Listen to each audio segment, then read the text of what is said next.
name is Ruby. I'm 32 years old and live in a small town in Colorado. I have 2 children, Ella 8 and Max 6, and a marriage that has lasted nearly 10 years with my husband Logan, who is 34. Our family life was never what you'd call perfect, but it used to be stable enough for me to hold on to. We had old routines that felt safe. Dinner at 6, folding laundry together on Sunday nights, cartoons on Saturday mornings. Logan was never the romantic type, but he used to be the kind of man who got the kids to school on time, changed the light bulbs, and picked up milk without me having to remind him. He didn't hug me every day, but he always checked the locks before bed. It was the kind of boring peace I accepted. Because the world outside was even more exhausting. Both our families lived nearby. My parents were 3 blocks away, and Logan's mother popped in whenever she wanted with the excuse of just passing by. We weren't wealthy, but we got by. I worked part-time at a bookstore, and Logan was a maintenance engineer at a local plant. Everything started to shift about a month ago. At first I thought I was just overthinking, but the little things kept piling up and I began to feel lost in my own home. Logan, the man who used to lie in bed until the last possible minute, suddenly started waking up before the alarm. He went downstairs, made breakfast for the kids himself, and gently told me, "You should sleep in. I'll take them to school today." I looked at him, half asleep, thinking he must have done something wrong and was trying to make up for it. But he just smiled. No explanation. That wasn't all. One day I came home to find the sink empty for once. Logan was wiping down the counters with a damp cloth, humming a tune I didn't recognize. I asked, and he said, "The house felt gross. Just wanted it to look better. No complaining, no sighing like usual." He started handing me the remote. Didn't grumble about the shows I picked. He didn't even flinch at the Target receipt I'd left on the table.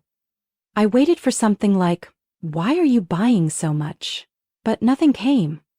Just a lazy nod and more scrolling on his phone. Logan used to tell me straight up that he didn't understand why I wasted money on things like scented candles or pretty notebooks. Now, he called them those cute little things you like. I didn't recognize this version of Logan. He didn't snap when the kids turned on the TV past bedtime. He didn't scold Max for leaving toys everywhere. And he started saying strange things like, "I'll go grocery shopping after work," or, "Don't worry about cleaning, I've got it." I told my sister, Lana, who doesn't believe in kindness without a reason. And she just said, "Maybe he's scared you're actually going to snap after that time you threw the lunchbox at the wall."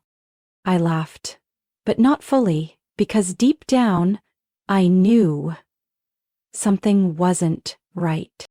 He'd never been the kind of man to do everything without complaining, so why was he acting like someone else? I wanted to believe he was just trying. But my gut wouldn't settle, especially when Logan started changing how he spoke. Things like, "Everything's gonna be okay, don't worry," or "Today feels so light." They sounded gentle, but they chilled me. Then, one night, I heard him whistling a melody I'd never known he liked, coming from the phone that never left his hand anymore. Screen always face down, sound always on mute. I started paying closer attention when Logan chuckled to himself while texting, or let out a soft laugh while staring at his screen. A laugh I hadn't seen from him in years. It wasn't the polite kind you give your kids, or the chuckle from watching our favorite shows. It was private, like he was living in a different world, one I wasn't part of. I asked him what he was watching. He just shook his head. "Nothing, just some funny videos." But his hand gripped the phone tighter, screen still face down. What really froze me was when I caught him softly singing along to some obscure indie song from Spotify. I asked, "Since when do you listen to this kind of music?" He shrugged. "I've been trying new things lately." I remembered clearly. This was the man who once mocked sleepy music. Now he was humming lyrics like, "You came like quiet sunlight and left without a sound." I didn't know whether to laugh or cry. Other small changes crept into our daily life. Logan didn't seem to care about the budget anymore. I brought home a few extra groceries we didn't need, left the receipt out in plain sight. He saw it and said nothing. No scolding, no sideways glance. At first it felt freeing, then unsettling. I asked Lana again. She stared at me, tilted her head. What if he's seeing someone else? I almost burst out laughing. Logan? The man who's always too busy, hates talking, and fears change. With who? But that question stuck in my mind like a fishbone. I couldn't swallow it. I couldn't ignore it. Then the kids, Ella and Max, accidentally dropped a name I'd never heard before. One evening, while I was detangling Ella's hair after swim class, she whispered, "Miss Elisa made us cocoa today. She added marshmallows, too." I paused. "Ooh, sweetie, which miss?" "Miss Elisa. She has pinkish purple hair and lots of drawings on her arms. She knows Daddy's favorite song, too. Daddy says she's really fun." My heart hit the floor. I had never heard Logan mention anyone named Elisa. I asked, "Does she work at your school?" "Not really. Daddy says she's just helping out. But she comes over a lot. She's fun." Max jumped in. "She even let me play games on her phone. Daddy said Mommy doesn't need to know." I froze. Every word felt like a pair of scissors slicing through the illusion of peace I'd been trying to protect. That night, I asked Logan as casually as I could while washing dishes, "Do you know anyone named Elisa? Ella said she's often at school." Logan didn't turn around. He just said flatly, "Probably some assistant teacher. Don't overthink it." I bit my lip. "Really? Pink purple hair, full sleeve tattoos?" He shrugged. "Kids make stuff up. You know that." I didn't press further. But I wasn't calm inside. I texted another mom whose child was in Ella's class and gently asked, "Is there anyone named Elisa at the school?" She replied a few minutes later, "Never heard of her. I'll ask tomorrow." The next morning I got another message. "No one knows who Elisa is. She's not on the staff or assistant list." My hands went cold. Elisa wasn't from the school. So who was she? And how did she know Logan's preferences? Why was she so close to my kids? Giving them cocoa, letting them play on her phone, and saying Daddy doesn't want Mommy to know? All the scattered clues started to form a picture I didn't want to face. That evening, Logan said he was stepping out to grab some groceries, but instead of driving off, he stood outside his truck, texting and smiling. I watched from the kitchen window, a knife still in my hand, slicing onions, and for a split second, I realized that smile hadn't been meant for me in over a year.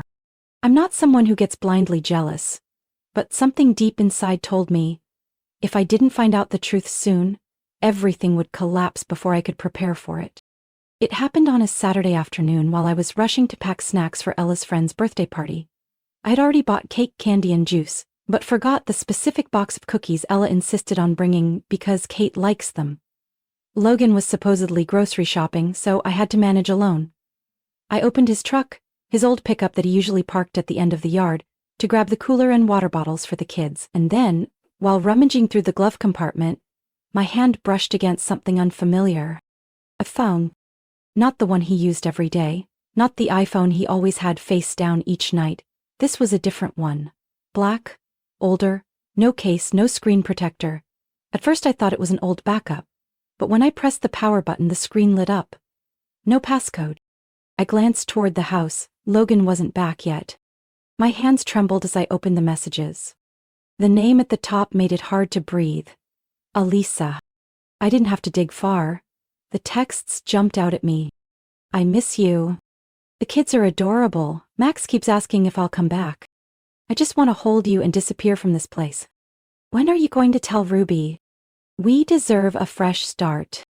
I scrolled, fingers stiffening as I saw the photos. Pictures taken inside a car. Elisa in the passenger seat, head resting on Logan's shoulder, her pink purple hair vivid, tattoos stretching from wrist to shoulder. Her face glowing. And him.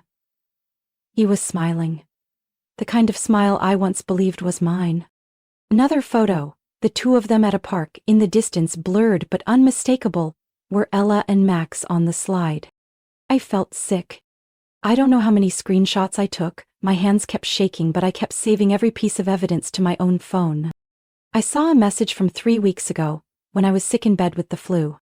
"Don't feel guilty. She doesn't care anymore. Always complaining, always tired. I only feel human when I'm with you."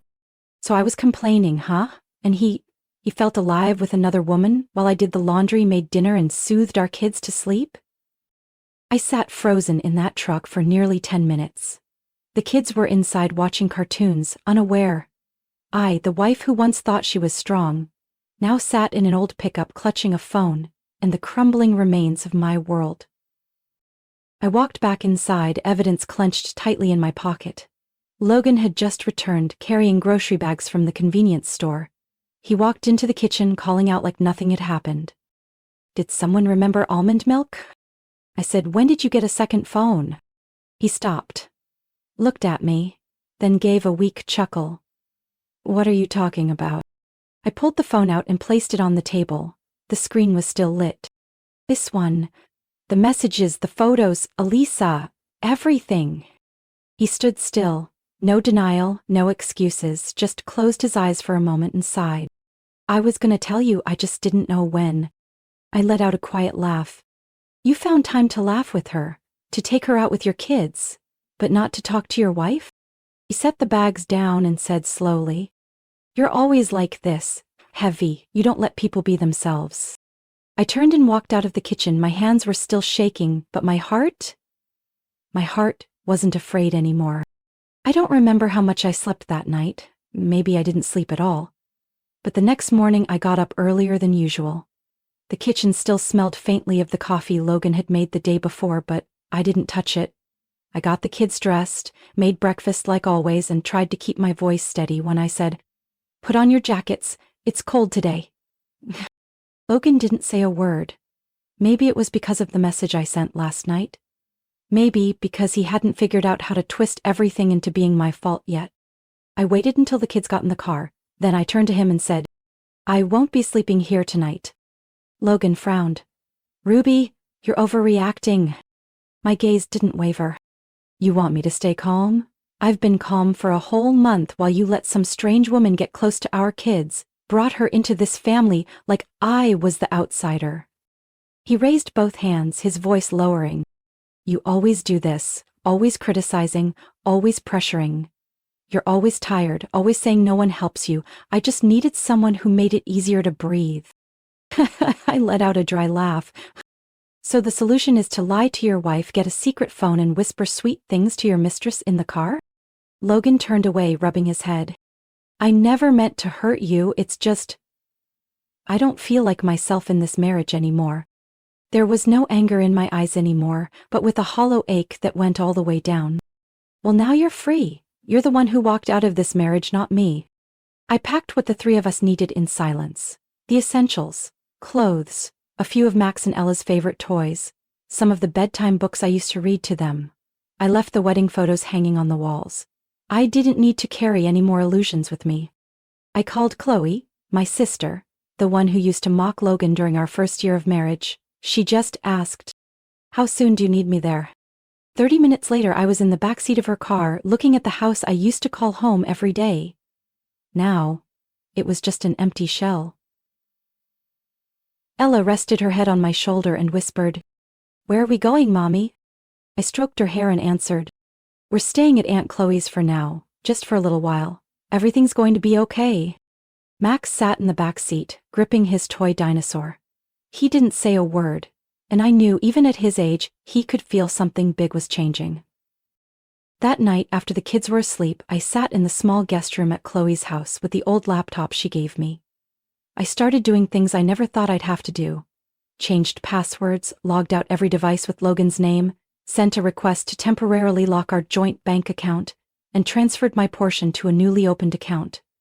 Not out of revenge, but because I knew if given the chance, he wouldn't hesitate to take everything, emotionally, financially. I sent Logan a single message. "I left enough for your half of the mortgage this month. I've withdrawn the rest. If you want to spend money on someone else, use your own." Chloe walked in with 2 cups of tea. "Are you doing okay?" I don't know what hurts more, that he cheated on me, or that I let myself not see it sooner. She held my hand. "It's not that you didn't see it. You were busy living, he was busy hiding." My eyes stung, but I didn't cry. Not because I was strong, but because I didn't have any tears left for Logan. The first message from Logan came at 11 p.m., just a few hours after I moved into Chloe's place. "What are you doing, Ruby?" 15 minutes later came a string of texts, starting with, I'm sorry. I didn't mean to hurt you. Then shifting tone. Leaving like this is irresponsible. Then flipping again. I just wanted to be heard. You always blow everything out of proportion.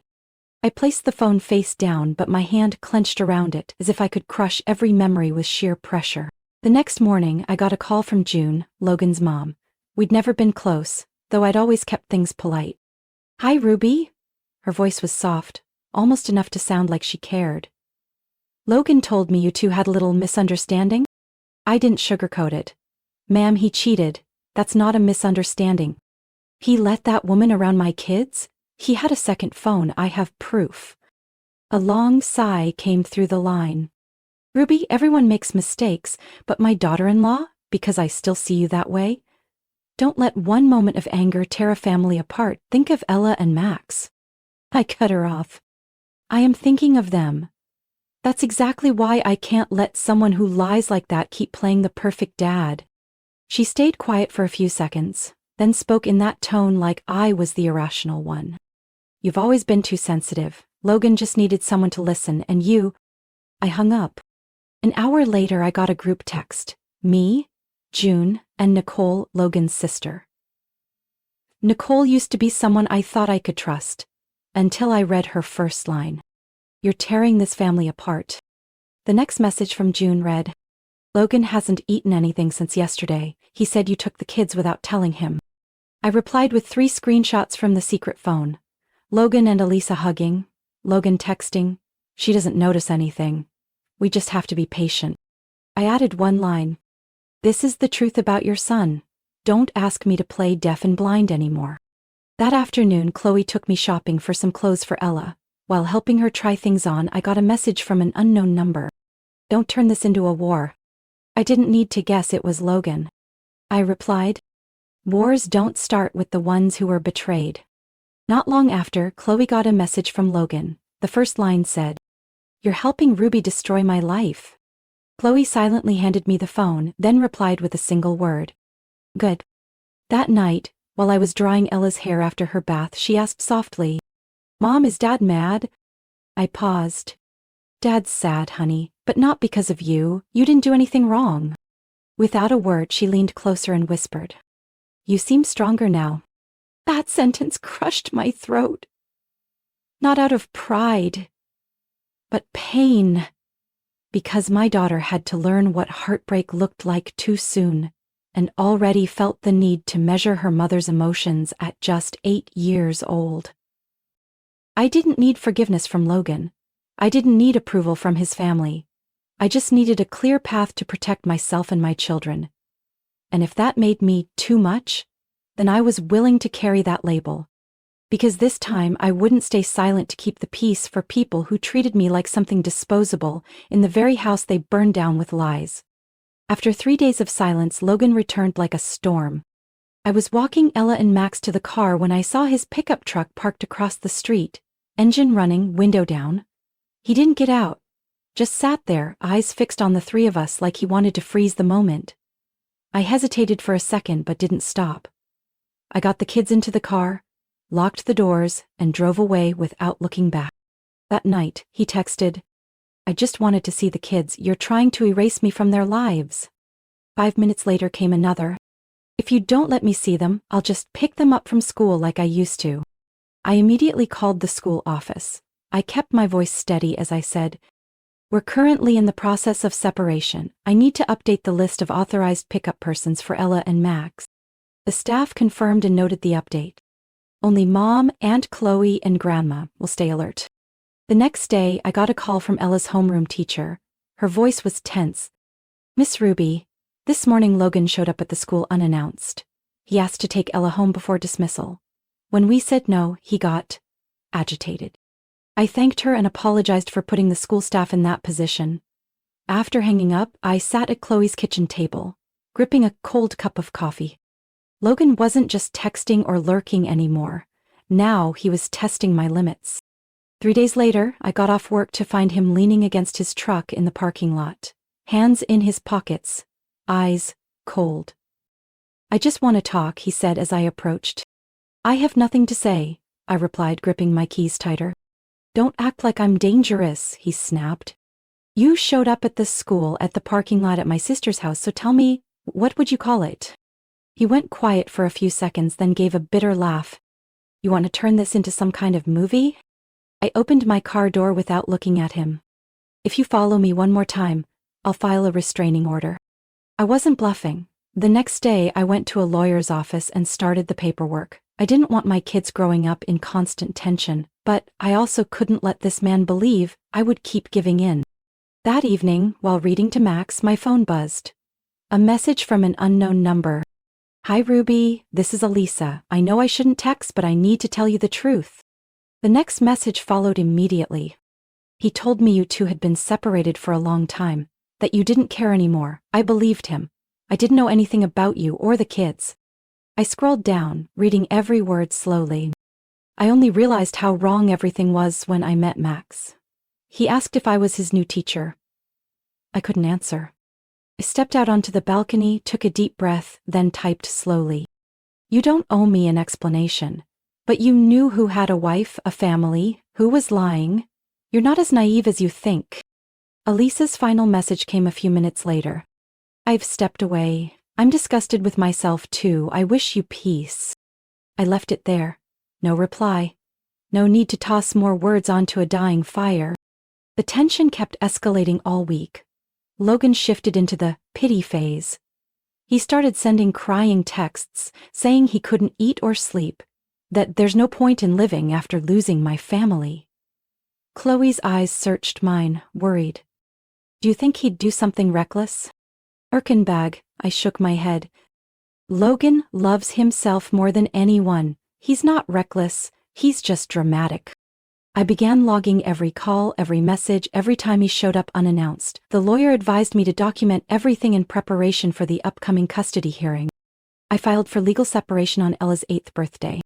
Not because I wanted to tie that memory to something bitter, but because I was exhausted from pretending to be the patient wife, the gentle mother, while the man on the other side had used every trick in the book to manipulate me through guilt and anger. I prepared the documents quietly, handing my lawyer all the evidence, photos, texts, logs of Logan showing up at school without permission, call records from unknown numbers in the middle of the night, and a detailed journal of his behavior over the past 6 weeks. She met my eyes, voice calm. This is a very strong case. The next step is he'll fight back hard. And she was right. Less than 48 hours after receiving the court summons, Logan sent a nearly 7-page response to my lawyer.